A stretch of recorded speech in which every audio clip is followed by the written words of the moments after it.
उसका आता था 15वां वित्त 13वां वित्त का, उसको इकट्ठा करके 3,47,00,000 की बकायदे ये निकालिए ना कागज फाइल, उसमें सब कुछ जारी है, मतलब पूरी प्रक्रिया है, उसमें से निकाल के दीजिएगा।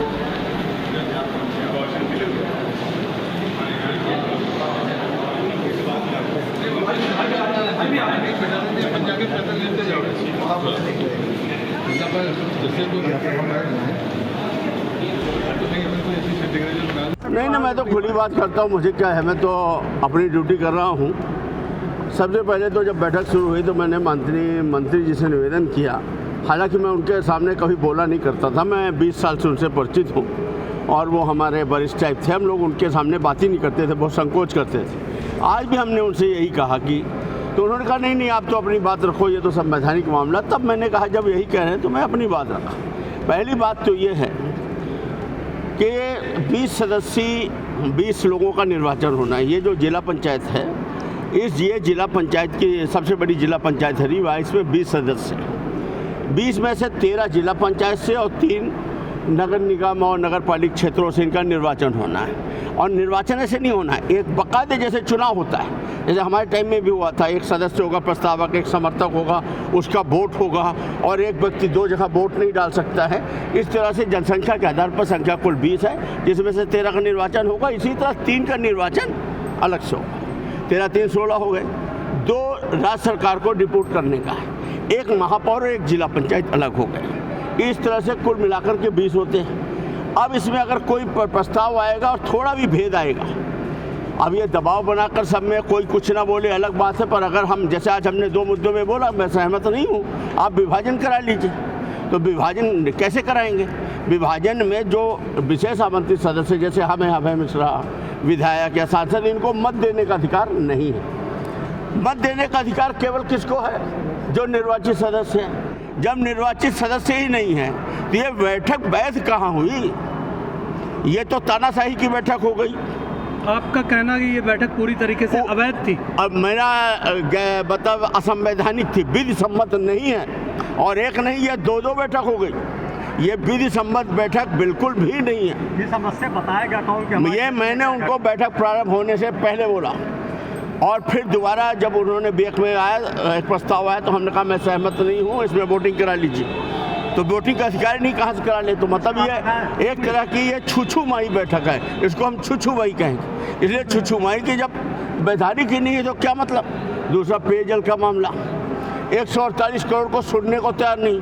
माननीय शुक्ला जी बगल में बैठे चिट दे रहे हैं। माननीय शुक्ला जी मतलब इसको भी इन्फ्लुएंस कर रहे हैं, तो फिर मतलब क्या निकला?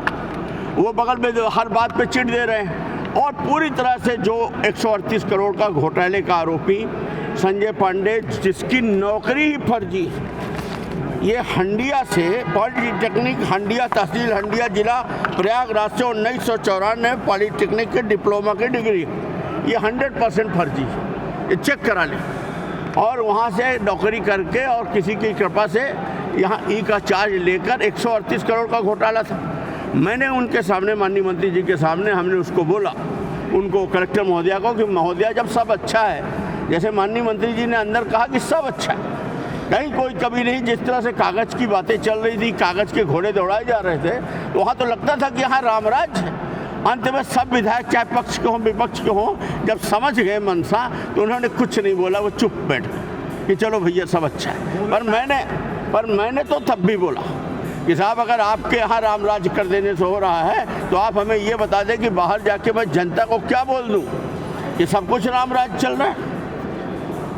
तो कुछ नहीं बोले, तो अब मैं जनता से ही बोलूँगा कि यहाँ की जो भारतीय जनता पार्टी की सरकार है और हमारे प्रभारी मंत्री हैं, माननीय शुक्ला जी बगल में बैठे थे, वो स्टैंप लगा गए हैं कि बिल्कुल पानी चकाचक है, हर घर को पानी पहुंच रहा है, पानी की जिले में कोई समस्या नहीं है, सब कुछ ऑनलाइन हो रहा है, जो बचा है वो बहुत विधिवत हो रहा है और अब कोई दिक्कत नहीं। विधायक जी, स्वास्थ्य शिक्षा के एक मिनट, उसमें बात नहीं हुई। दूसरा पॉइंट ये था, तीसरा पॉइंट ये था, आप लोग अंधेर देखिए, आप रीवा के रहने वाले हैं। जिला पंचायत, छोटी पंचायत, क्या क्या लोग करते हैं, 10-10, 15-15 लाख के कमीशनबाजी काम करते हैं। जब मैं अध्यक्ष था तो 2021 में मैंने बाकायदे दिया 3 करोड़ 47 लाख रुपए बसावन मामा में एनीकट बनाने के लिए।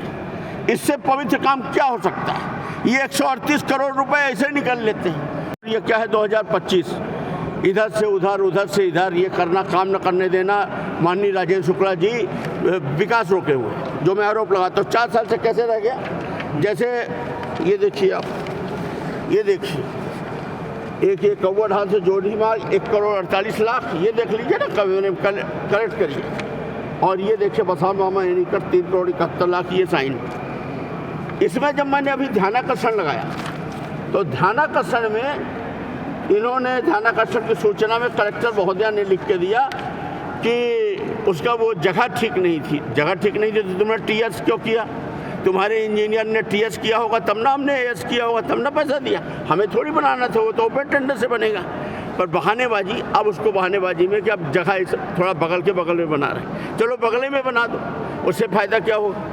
उससे फ़ायदा ये होगा कि वो जो पानी बह के जो हमेशा हमारा वो बखिया डैम लीक करता है, आपको मालूम है, बराबर पानी गर्मी में ही बहता है, पत्थरों के बीच से निकल जाता है। अगर एक दीवार बन जाएगी 3 मीटर पुल के उस पार, आगे पीछे कहीं भी, तो कम से कम एक लेवल 1 मीटर, 2 मीटर, 3 मीटर पानी भरा रहेगा। कुछ लाइट वाइट लगवा देंगे, सुंदरता होगी।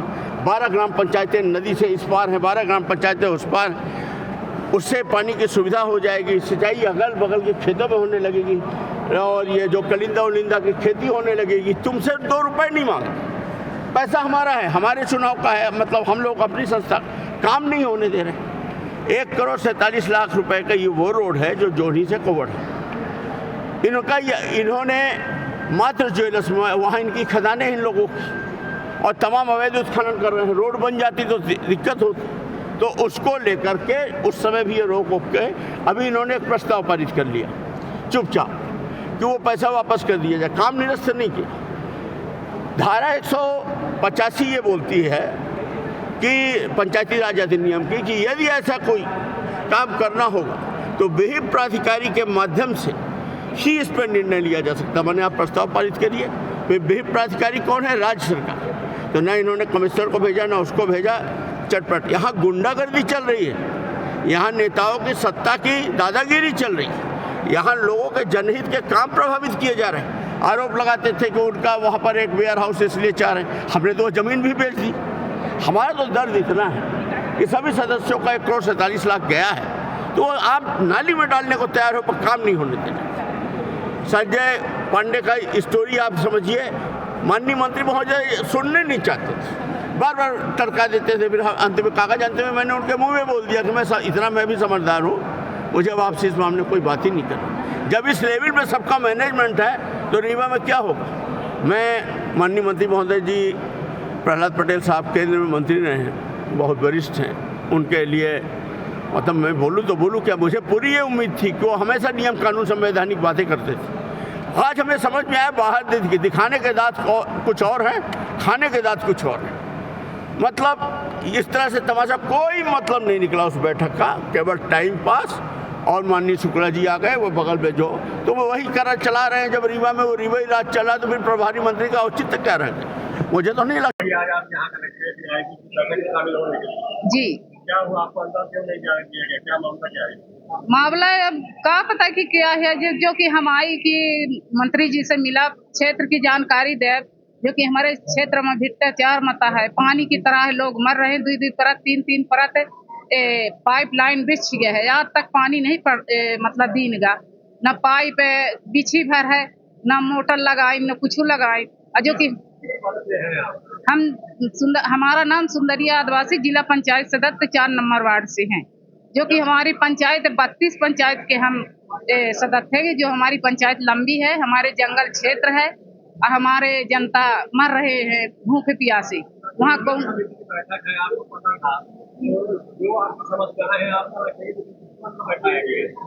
हमको अंदर नहीं जाने दिए, पुलिस वाले रोक लिए, बुलाए गए थे, बुलाने से आए। क्या मांगते हैं आप कि आप उसमें बाहर किया गया है, क्या लगता क्या है, कैसे मांगते हैं? अब हम का बताए कि काहे कई दिन बाहर ही कहीं नहीं हुई कि जो अंदर कई देवता सुंदरी कुछ जानकारी दे क्षेत्र के, इसे नहीं अंदर की ही। अभी आप क्या कर रही हैं? मान लीजिए आपसे बात नहीं क्या आगे ये आगे देखा जब कुछ हो, अभी तो अभी है कि हंगामा हो सकता है, आप दूसरी बात भी हो ऐसा वो मंत्री जी निकले तब फिर देखिए, अभी हम लोग ताके हैं क्या बात करेंगे? मंत्री जी से अपने क्षेत्र के लिए मांग कर, आप पानी के लिए और योजना के लिए, पैसा के लिए, जो हमारी जनता फरियादी तरह खड़ी होगी जी। अपने अधिकार से आपकी बातों का कैसे अंदाजा है? अब जब अंदर जाए न पाओ तो बात कहाँ से रख पाओ।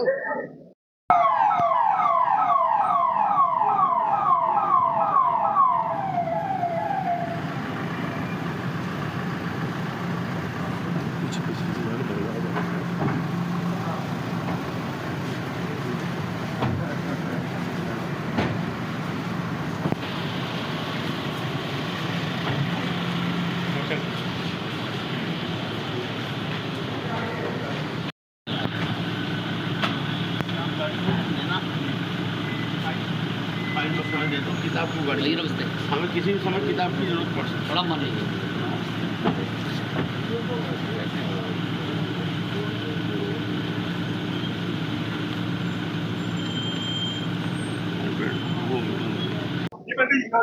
बैठक हुई, क्या बातें हुई, ऐसा क्या आप दे रहे हैं? अभी तो 23,000 प्रधानमंत्री आवास आए हैं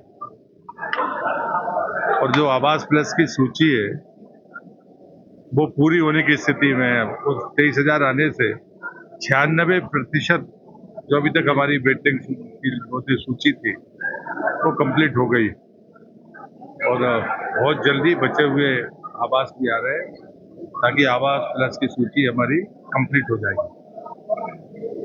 दूसरा है कि जो नया सर्वे चल रहा है उसमें 1,72,000 लोगों के सर्वे अभी तक हो चुके हैं। उसमें जो लोग पात्र होंगे वो एक है जो अंतिम सर्वे है, इसलिए मैं प्रधानमंत्री जी के आदेश से आभारी हूँ। और तीसरा जो तात्कालिक तरीके से गर्मी के कारण और कम वर्षा के कारण जो पानी का संकट का संभावना है उसको पहले से माननीय सांसद जी ने भी दिशा की बैठक में एक समीक्षा की थी, मैंने उनसे आग्रह किया था, उसको भी मैंने रिव्यू किया है। पिछले बार जो 64 गांव बहुत चुनौतीपूर्ण थे उसमें संख्या बढ़ी है, इस बार 90 है। तो उसके रास्ते खोजे कि भाई कैसे करना है, जनप्रतिनिधि और अधिकारी मिलकर हम उसको कैसे इस गर्मी के फेज को हम कैसे बेहतर निकालेंगे उसका निर्णय किया। सदस्यों की सारी समस्या है उन्हें शामिल नहीं किया गया बैठक में, ऐसा क्यों बोलिए आप? किसको? जिला पंचायत के सदस्य नहीं, ऐसी कोई बात मंत्री जी सबसे ज्यादा अभी जब तक आपके मऊगंज 2 जिले अलग होने के बाद जो निर्वाचन प्रक्रिया में फाइनल वो होना है, तो अभी मऊगंज की योजना समिति की बैठक भी नहीं हुई, वो भी गौतम जी ने कहा, तो वो उसके कारण से कॉम्प्लिकेशन। आवास योजना में बैठक हुई है, ये आज परीक्षा बैठक हुई, सबसे ज्यादा भ्रष्टाचार है, लोगों को आवास नहीं मिला, 1,10,20,000 रुपए मिल रहे हैं, 10,000 रुपए सीओ ले लेता है। गलत जानकारी, मैं सहमत नहीं। कितने प्रूफ चाहिए? आपने कितने प्रूफ? आपको कंप्लेंट करना चाहिए, दो ना मुझे। मुझे लगता है कि ये तरीका नहीं है। अगर आपको शिकायत है ऐसी शिकायत तो आप मुझे दे सकते हो। आप मेरे बनने तक आपने एक भी दी क्या? हमने नहीं दिया, लेकिन किसी ने भी नहीं दी, किसी ने मेरे पास फाइलें रखी हुई हैं। आपकी मीटिंग में हर बार स्वास्थ्य कार्रवाई की जो पिछली बार कार्रवाई हुई थी उसके एक्सटेंशन पिछली बैठक की कार्रवाई विवरण पर इसकी बात मैंने समय पे कॉमन प्रैक्टिस में बनी हुई है नहीं सर एक तो कौन सा डिपार्टमेंट और उसमें एक पेयजल को लेकर के सर था कि एक्सटेंसिटी इस वजह से थोड़ा सा पेयजल का भी था। दोनों विभाग में से कौन है? बैठक के कितने दिन चाहिए आपको बैठक के बाद? अगर हम हर महीने बैठक करेंगे फिर तो कोई बात नहीं लाएंगे तो बैठक में आप मान लीजिए कि कार्रवाई चाहिए नहीं होगा। कौन अभी पीएचसी से कौन बैठ के बात करो। ऐसे सीनियर अधिकारी को हम जिन बातों की जब सूचना देंगे कहते नहीं रहता उसके बाद सर जल गंगा संवर्धन अभियान पे चर्चा है सर। तो पहले अनुमोदन तो कर लो पिछली बैठक का प्रस्तावित के साथ कार्रवाई का विवरण नहीं सकता पिछली कार्रवाई के विवरण का अनुमोदन के लिए आपके सामने है। अगर आपका अनुमोदन है तो आगे बढ़े स्थापना कर दी कोई मैकेनिकल खंड की मशीनें जब चल रही थी सर तो उसके बाद जो बचे हुए थे पानी बरसने को उनका बताओ पानी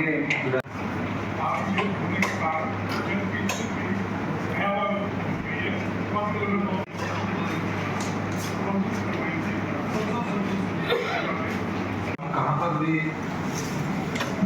पिछले वर्ष की तुलना में बढ़ता कम सभी इलाकों में एक साथ सारे इलाकों की संख्या भी 14 जी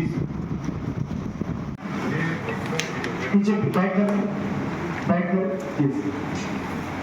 से मन को नेक्स्ट सर ये जल जीवन मिशन के तहत जिले में पिकनिक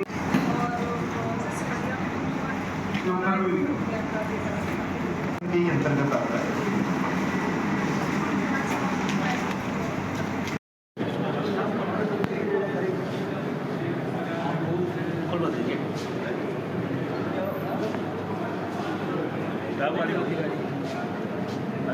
दोस्तों अब बनिए समग्र प्रदेश के मेंबर। आप नीचे ज्वाइनिंग बटन पर क्लिक करके हमारी मेंबरशिप ले सकते हैं, जिससे आप हमारे चैनल पर आने वाली सबसे इंटरेस्टिंग वीडियोस को सबसे पहले देख पाएंगे। आप हमारे चैनल को सब्सक्राइब भी कर सकते हैं, लाइक कर सकते हैं और शेयर कर सकते हैं। और याद रखिए बेल आइकॉन दबाना बिल्कुल मत भूलें, जिससे हमारे चैनल पर आने वाले वीडियोस को आप सबसे पहले देख